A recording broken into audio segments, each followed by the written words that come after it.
Good afternoon to you, Ken and Karen. I tell you what, as it goes with scene setters, this isn't much of a scene. Think of this more as an information center instead of a ballroom. That's what we're more accustomed to, but it is the information that really matters when it comes down to this race, and that's what everybody is focused on.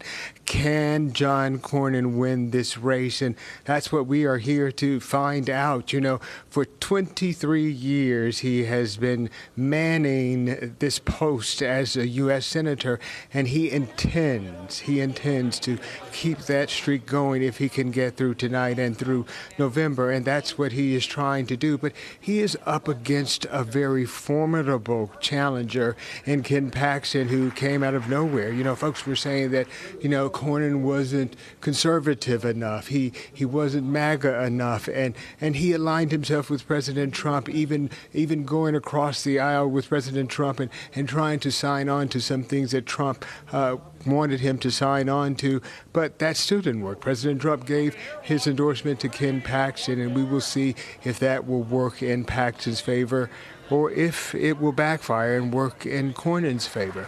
You know, Cornyn talked about electability. He says that if Texans want to win the election when it comes down to the GOP side of this race, that they need to vote for him. That has been his message, that he is electable, that he is proven.